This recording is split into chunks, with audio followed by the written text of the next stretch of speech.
miserables los que están poseídos internamente por el demonio. El demonio no puede arrebatar el libre albedrío de los que se abandonan a su influencia. Pero, como castigo por su casi total apostasía, Dios permite que el maligno se anide en ellos. Yo también odio al demonio.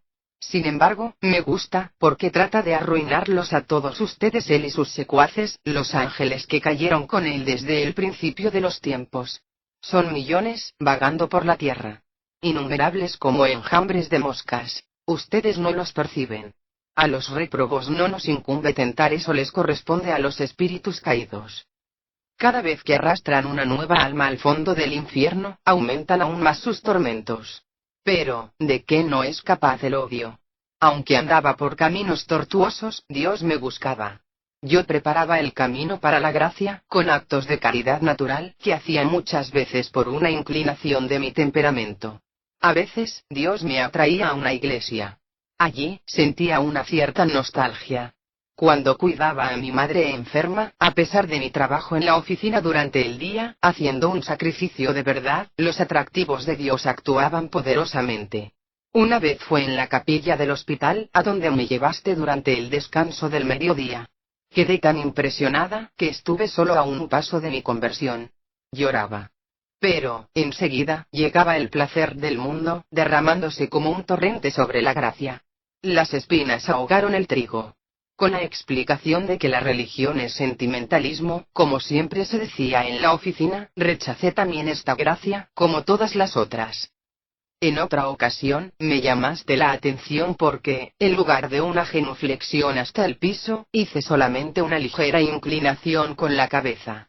Pensaste que eso lo hacía por pereza, sin sospechar que, ya entonces, había dejado de creer en la presencia de Cristo en el sacramento.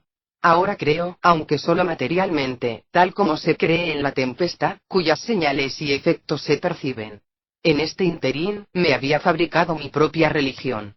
Me gustó la opinión generalizada en la oficina, de que después de la muerte el alma volvería a este mundo en otro ser, reencarnándose sucesivamente, sin llegar nunca al fin. Con esto, estaba resuelto el angustiante problema del más allá. Imaginé haberlo hecho inofensivo. ¿Por qué no me recordaste la parábola del rico Epulón y del pobre Lázaro, en la que el narrador, Cristo, envió después de la muerte a uno al infierno y al otro al cielo? Pero, ¿qué habrías conseguido? No mucho más de lo que conseguiste con todos tus otros discursos beatos. Poco a poco me fui fabricando un Dios con atributos suficientes para ser llamado así. Bastante lejos de mí, como para que no me obligara a tener relaciones con él. Suficientemente confuso, como para poder transformarlo a mi antojo. De este modo, sin cambiar de religión, yo podía imaginarlo como el Dios panteísta del mundo o pensarlo, poéticamente, como un Dios solitario. Este Dios no tenía cielo para premiarme, ni infierno para asustarme. Yo lo dejaba en paz. En esto consistía mi culto de adoración. Es fácil creer en lo que agrada. Con el transcurso de los años, estaba bastante persuadida de mi religión. Se vivía bien así, sin molestias. Solo una cosa podría haber roto mi suficiencia, un dolor profundo y prolongado. Pero este sufrimiento no llegó. ¿Comprendes ahora el significado de Dios castiga a aquellos que ama? Durante un domingo de julio, la asociación de jóvenes organizaba un paseo de Me gustaban las excursiones, pero no los discursos insípidos y demás beaterías. Otra imagen, muy diferente de la de Nuestra Señora de las Gracias de estaba desde hacía poco en el altar de mi corazón. Era el distinguido Max, del almacén de al lado. Ya habíamos conversado entretenidos varias veces. Justamente ese domingo me invitó a pasear. La otra, con la que acostumbraba a salir, estaba enferma en el hospital. Él había comprendido que lo miraba mucho. Pero yo no pensaba en casarme todavía. Su posición económica era muy buena, pero también demasiado amable con todas las otras jovencitas. En aquel entonces yo quería un hombre que me perteneciera exclusivamente, como única mujer. Siempre conservé una cierta educación natural. Eso es verdad. A pesar de su indiferencia religiosa, Annie tenía algo noble en su persona. Me desconcierta que también las personas honestas puedan caer en el infierno, si son deshonestas al huir del encuentro con Dios. En ese paseo, Max me colmó de amabilidades. Nuestras conversaciones, es claro, no eran sobre la vida de los santos, como las de ustedes. Al día siguiente, en la oficina, me reprendiste por no haber ido al paseo de la asociación. Cuando te conté mi diversión del domingo, tu primera pregunta fue ¿escuchaste misa? Tonta. ¿Cómo podríamos ir a misa si salimos a las 6 de la mañana? Me acuerdo que, muy exaltada, te dije el buen Dios no es tan mezquino como lo son los curas. Ahora debo confesar que Dios, a pesar de su infinita bondad, considera todo con más seriedad que todos los sacerdotes juntos. Después de este primer paseo con Max, fui solamente una vez más a la asociación, en las fiestas de Navidad. Algunas cosas me atraían. Pero en mi interior, ya me había separado de todas ustedes. Los bailes, el cine, los paseos, continuaban. A veces peleábamos con Max, pero yo sabía cómo retenerlo. Odié mucho a mi rival que, al salir del hospital, se puso furiosa. En realidad, eso me favoreció. La calma distinguida que yo mostraba produjo una gran impresión en Max, que se inclinó definitivamente por mí. Conseguí encontrar la forma de denigrarla. Me expresaba con calma por fuera, realidades objetivas, por dentro, vomitando hiel. Estos sentimientos y actitudes conducen rápidamente al infierno. Son diabólicos, en el sentido estricto del término. ¿Por qué te cuento todo esto? Para explicarte que así me aparté definitivamente de Dios. En realidad, Max y yo no llegamos muchas veces al extremo de la familiaridad. Me daba cuenta que me rebajaría a sus ojos si le concedía toda la libertad antes de tiempo. Por eso, supe controlarme. Realmente, yo estaba siempre dispuesta para todo lo que consideraba útil. Tenía que conquistar a Max. Para eso, ningún precio era demasiado alto.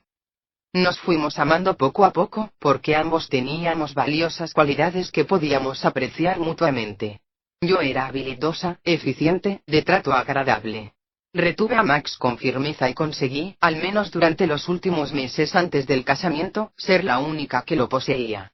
En eso consistió mi apostasía, en hacer mi Dios con una criatura. En ninguna otra cosa puede realizarse más plenamente la apostasía como en el amor a una persona del otro sexo, cuando ese amor se ahoga en la materia. Esto es su encanto, su aguijón y su veneno. La adoración que tenía por Max se convirtió en mi religión. En ese tiempo, en la oficina, yo arremetía virulentamente contra los curas, los fieles, las indulgencias, los rosarios y demás estupideces. Trataste de defender con una cierta inteligencia todo lo que yo atacaba, aunque quizás sin sospechar que en realidad el problema no estaba en esas cosas. Lo que yo buscaba era un punto de apoyo. Todavía lo necesitaba para justificar racionalmente mi apostasía. Estaba sublevada contra Dios. No te dabas cuenta. Creías que todavía era católica. Por otra parte, yo quería ser llamada así. Inclusive pagaba la contribución para el culto. Porque un cierto reaseguro nunca viene mal. Es posible que tus respuestas a veces dieran en el blanco. Pero no me alcanzaban, porque no te concedías razón. A raíz de estas relaciones sobre bases falsas, fue pequeño el dolor de nuestra separación, con motivo de mi casamiento. Antes de casarme, me confesé y comulgué una vez más. Era una formalidad. Mi marido pensaba igual. Si era una formalidad, ¿por qué no cumplirla?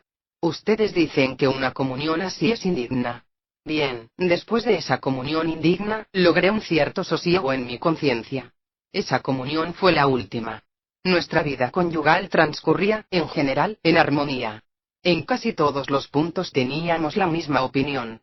También en esto no queríamos cargar con hijos. En realidad, mi marido quería tener uno solo, naturalmente. Finalmente conseguí que él renunciara a ese deseo. Lo que más me gustaba eran los vestidos, los muebles lujosos, las reuniones mundanas, los paseos en automóvil y otras distracciones. Fue un año de placer el que me dio entre mi casamiento y mi muerte repentina. Todos los domingos íbamos a pasear en auto o visitábamos a los parientes de mi marido. Me avergonzaba de mi madre. Esos parientes se destacaban en la vida social, igual que nosotros.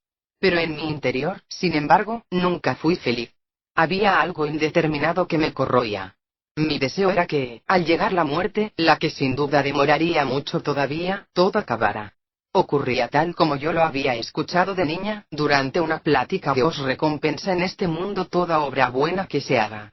Si no puede premiarla en la otra vida, lo hace en la tierra. Inesperadamente, recibí una herencia de la tía Lotte. Mi marido tuvo la suerte